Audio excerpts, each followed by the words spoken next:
జై తెలంగాణ. అందరికీ నమస్కారం.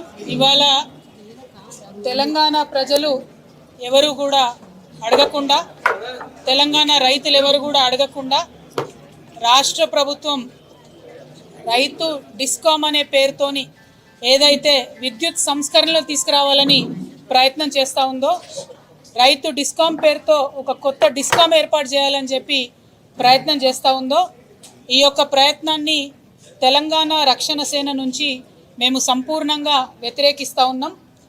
గత 6 నెలలుగా ప్రభుత్వము రైతు డిస్కామ్ పేరుతో ఒక కంపెనీ ఏర్పాటు చేయడము, దాని తర్వాత ఈఆర్సీకి మమ్మల్ని ఒక సపరేట్ డిస్కామ్ కింద గుర్తించండి అని అప్లికేషన్ పెట్టుకోవడము, ఇవన్నీ కూడా ఎవరికి చెప్పకుండా, ప్రజలకు చెప్పకుండా దొంగచాటుగా చేస్తూ వచ్చారు. ఇవాళ ఈఆర్సీ పబ్లిక్గా ఎప్పుడైతే పబ్లిక్ హియరింగ్ కోసం పిలుపునిచ్చిందో అప్పుడే ఇది ప్రజలందరి మధ్యలోకి వచ్చింది. అందుకే నేను గౌరవ ఎలక్ట్రిసిటీ రెగ్యులేషన్ కమిషన్ వారిని, చైర్మన్ గారిని కోరుతా ఉన్నాను, మనం ఒక్క హైదరాబాద్లో ఏసీ గదిలో పబ్లిక్ హియరింగ్ పెట్టి యావత్తు తెలంగాణ రైతుల భవితవ్యాన్ని నిర్ణయించడం కరెక్ట్ కాదు. ఖచ్చితంగా ఈఆర్సీ తరఫున 33 జిల్లాల్లో కూడా రైతు డిస్కామ్ ఏర్పాటు పైన పబ్లిక్ హియరింగ్ జరపాలని చెప్పి నేను డిమాండ్ చేస్తూ ఉన్నాను.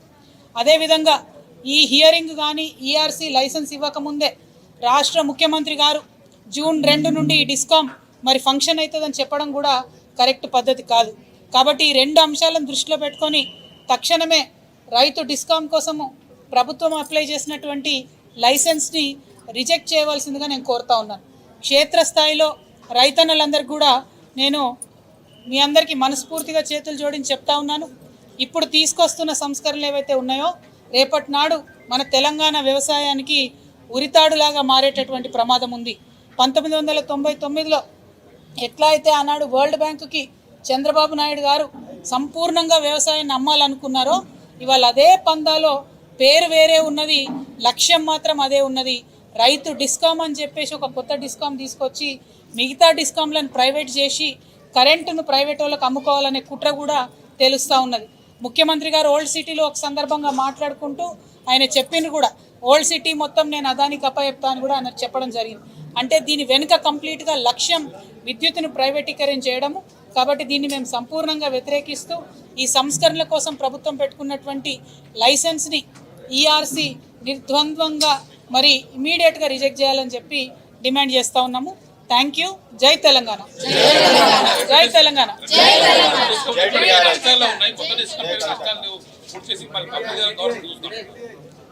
ఉన్న డిస్కామ్లు కష్టాల్లో ఉండడానికి ప్రధానమైనటువంటి పాత్రధారి ప్రభుత్వం.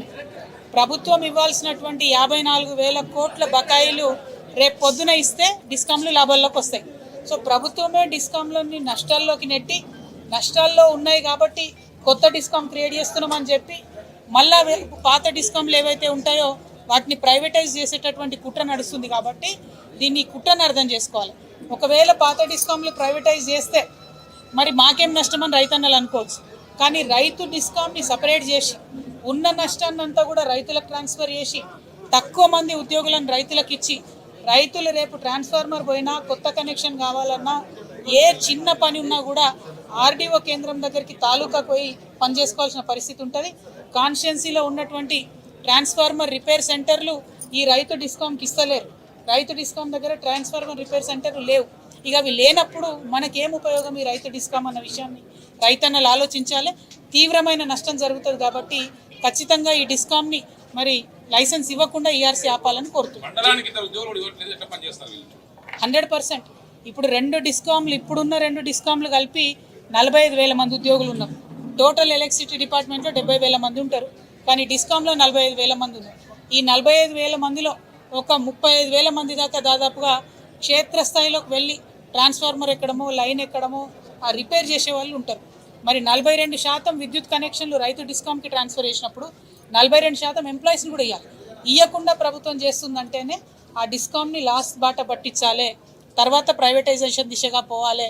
అల్టిమేట్గా రైతు అనేవాడికి ఈ రాష్ట్రంలో కరెంటు రావాలంటే ఖర్చు పెట్టేటటువంటి పరిస్థితి వస్తుంది. ఫ్యూచర్లో ఈ ప్రభుత్వ వైఖరి చూస్తుంటే ఉచిత కరెంటు కూడా ఎత్తేసేటటువంటి పరిస్థితి కనబడుతుందేమో అనే భయం మాకు కలుగుతూ ఉన్నది. కాబట్టే మేము ఈఆర్సీని కోరుతున్నాం, ఈ అప్లికేషన్ని రిజెక్ట్ చేయండి దయచేసి. తీసుకొచ్చే ప్రయత్నం చేస్తుంది కదా, ఈ ఐడియా ఇంకా బ్యాగ్ ఏముంది అనుకుంటున్నారు? కుట్ర ఏముంది? 100% ప్రైవేటైజేషన్ చేయాలన్నదే కుట్ర అండి, వేరే ఏం లేదు. ఆల్రెడీ కొన్ని ప్రైవేట్ కంపెనీల లైన్లు శంషాబాద్ వరకు వచ్చినాయి, అది పోయిన ప్రభుత్వంలో వచ్చినాయి. ఎంత ఘోరం అంటే ఆ కొన్ని ప్రైవేట్ సంస్థలకు రోడ్ కట్టింగ్ ఛార్జెస్ కూడా ఎగ్జెంప్షన్ ఇచ్చి రానాడు మున్సిపల్ శాఖ మంత్రి గారు, ఇచ్చి మరీ లైన్ లీడ్ దాకా తీసుకొచ్చే ప్రయత్నం చేశారు. అంటే ఇప్పుడు రేపు పొద్దున ఏం చేస్తారు వీళ్ళు, డైరెక్ట్గా ఏవైతే వేరే 2 డిస్కౌంట్లు ఉంటాయి రైతు డిస్కౌంట్ కాక, వాటిని టేకప్ చేస్తారు, ప్రైవేట్ సర్వీసెస్ ఇస్తారు. ఎట్లా అయితే ఇవాళ సెల్ ఫోన్ రంగంలో ట్రాన్స్పోర్టేషన్ జరుగుతూ ఉందో, పోర్టేషన్ జరుగుతూ ఉందో నంబర్స్, ఆ టైప్లో రేపు విద్యుత్ రంగంలో కూడా జరుగుతుంది.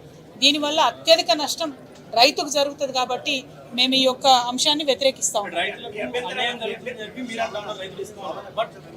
వ్యవసాయ రంగంలో అనేక సంస్కరణలు తీసుకొచ్చేందుకు ఈ యొక్క డిస్కౌంట్ తీసుకొస్తామని చెప్పి ప్రభుత్వం. ఇప్పుడున్న పరిస్థితి ఏంటంటే ఉన్న 2 డిస్కామ్లలో రైతులు ఉంటారు, అదేవిధంగా పే చేసేటటువంటి డొమెస్టిక్ సప్లయర్స్ ఉంటారు, పరిశ్రమలు ఉంటాయి, వాళ్ళు డబ్బులు కడతారు కరెంటు కొన్నప్పుడు. రైతులకేమో ఉచిత కరెంట్ ఉంటుంది. అందరూ ఒక దగ్గర ఉన్నప్పుడు ఏమైందంటే రైతులకు ఇవ్వాల్సిన ఉచిత సబ్సిడీని ఈ పేమెంట్ చేస్తున్న కస్టమర్స్ నుంచి క్రాస్ సబ్సిడీ చేస్తారు. వేరే 3 కంపెనీలు చేస్తే ఏమవుతుందంటే రైతు డిస్కామ్కి క్రాస్ సబ్సిడీ చేరారు. ఒక కంపెనీ నుంచి ఒక కంపెనీ బదలాయించరాదని పైన ఇప్పుడు చైర్మన్ గారు కూడా అదే మాట చెప్పింది. ఆ బదలాయించరాదు అన్నప్పుడు, క్రాస్ సబ్సిడీ ఇవ్వనప్పుడు ప్రభుత్వం ప్రతి సంవత్సరం 25,000 కోట్ల రూపాయలు సంవత్సర స్టార్టింగ్లో కట్టాలి. ప్రభుత్వం యొక్క చరిత్ర గత 2.5 ఏళ్ళుగా చూస్తే 54,000 కోట్ల బకాయిలు ఉన్నాయి. అంటే వాళ్ళు ఇస్తలేరు సబ్సిడీ. మరి సబ్సిడీ ఇవ్వకుండా సపరేట్ డిస్కౌంట్ పెడితే అది ఫెయిల్ అవుతుంది కదా. ఫెయిల్ చేయడానికి ఎందుకు డిస్కౌంట్ పెడుతున్నారు అన్నది మా ప్రశ్న. కాబట్టి రిజెక్ట్ చేయాలని ఈఆర్సీని అడుగుతున్నాం.